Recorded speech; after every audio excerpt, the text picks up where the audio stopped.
The overall goal of this procedure is to develop a distinguishing DNA fingerprint of Mycobacterium leprae, the non-cultivable bacterium that causes leprosy, directly from clinical specimens.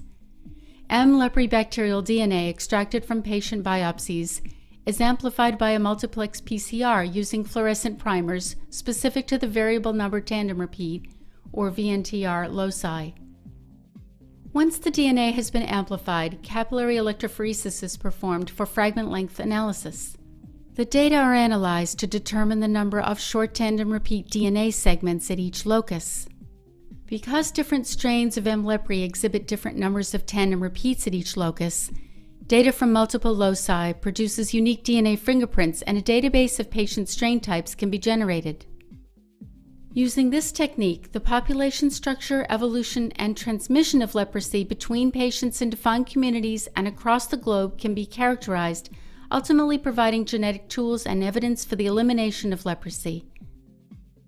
This method can be used for tracing the spread of leprosy, for identifying clusters of recent infections and at-risk individuals, and for measuring the efficacy of control programs. Demonstrating the procedure will be Wei Li and Ron Jensen, researchers from my lab, and Jason Rivis from our instrument core facility. Extract DNA from clinical biopsies using a standard QIAGEN DNA extraction kit. Once the DNA has been obtained, set up a new work area inside a clean PCR cabinet. To avoid any DNA contamination, wipe down the cabinet and a set of pipettes with 70% ethanol and subject the cabinet and pipettes to UV light for 15 minutes.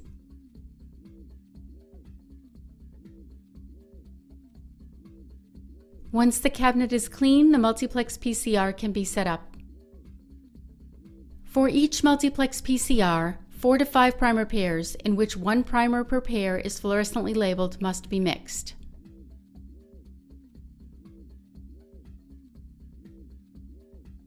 Use 10 micromolar primer stocks prepared in TE buffer to make the primer mixes. Mix equal amounts of all the forward or upper primers in an Eppendorf tube so as to achieve a final concentration of 2 micromolar for each primer. Add TE buffer if needed. In another Eppendorf, mix all the reverse or lower primers the same way. Once the primer mixes have been made, prepare the PCR master mix. Make a plate map labeled with all samples and controls. Per sample, the master mix should contain 12 microliters of QIAGEN multiplex PCR mix, 2 microliters of each primer pool, and 2 microliters of Q solution. Be sure to make enough master mix to include controls and to account for pipetting losses. Briefly centrifuge the master mix. Next, aliquot 18 microliters of master mix into each well of a PCR plate. To avoid contaminating the DNA samples, change gloves, wipe down, and disinfect a separate biosafety cabinet as before. Once the hood has been decontaminated, transfer the plate to that hood.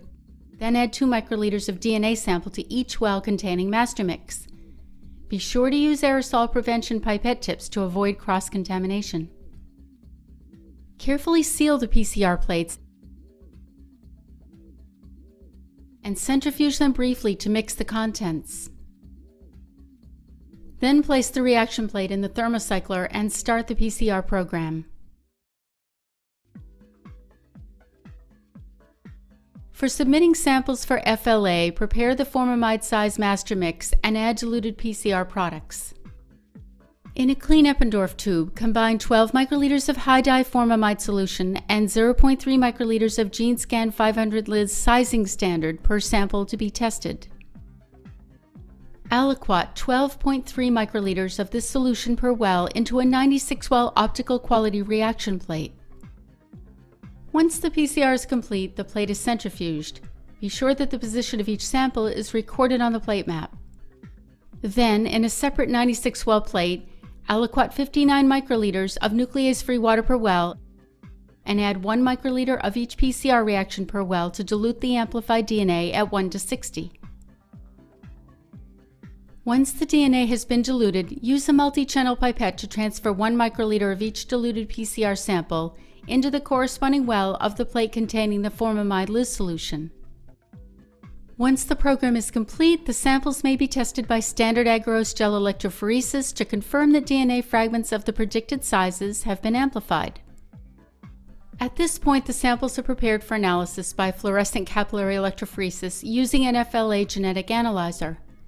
Prior to analysis, add a septum to the plate and centrifuge briefly to remove air bubbles and knock the sample into the well. The formamide will chemically denature the strands, so there's no need to heat denature. Place the plate in a loading tray. Evaluate the labeled PCR product using capillary electrophoresis, such as ABI's genetic analyzer 3130XL. Analyze the samples using a 50 cm capillary filled with POP7 polymer as the separating medium. The DNA migrates toward the end of the capillary where a laser and detector measures the fluorescent labels. Open the analyzer's collection software. The analyzer will need to be calibrated to detect all dyes used prior to running the samples, including the size standard. The dye set used for these samples is ABI's G5 dye set.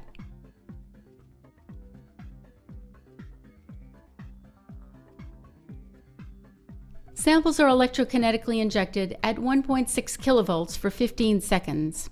Separate the fragments by applying 15 kilovolts for 1800 seconds. The total runtime for each run is about 45 minutes. Once the run has finished, create data files for each sample. The files are placed in a plate folder by the analyzer's collection software in a predetermined location. Files are in FSA format.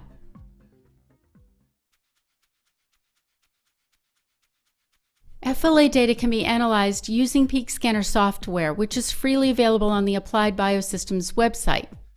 To analyze data, click Start New Project, followed by Add Files. Load the selected data files into the program, including the positive and negative controls. Select and analyze the loaded files.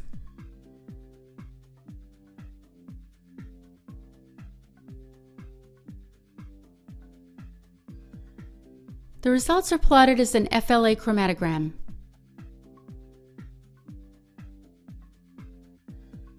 The sizing standards appear as orange peaks, whereas the colored peaks represent the bacterial DNA amplicons for each locus analyzed in the sample. Click on a peak to determine its base pair size. Due to DNA polymerase slip strand synthesis, a family of peaks of the same color will be detected for some microsatellite loci. In these cases, the selected peak is usually the one of largest amplitude. Compare the fragment sizes in each sample to the positive control size to determine how many tandem repeat segments are present for each allele tested, and record the data into an Excel spreadsheet for further analysis.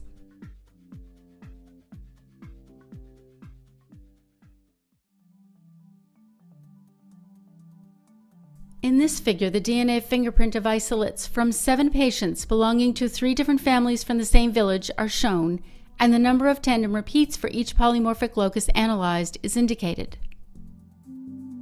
These data suggest that 2 members of family B are infected with the same strain, whereas 1 member is infected with a distinct strain.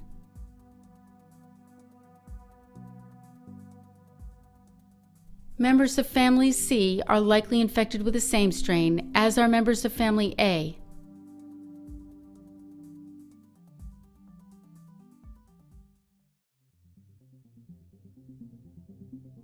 After watching this video, you should have a good understanding of how to routinely include multiplex, PCR, and fragment length analysis to obtain VNTR DNA fingerprints for leprosy patients presenting in clinics. These are novel molecular tools to complement conventional epidemiology for leprosy disease control.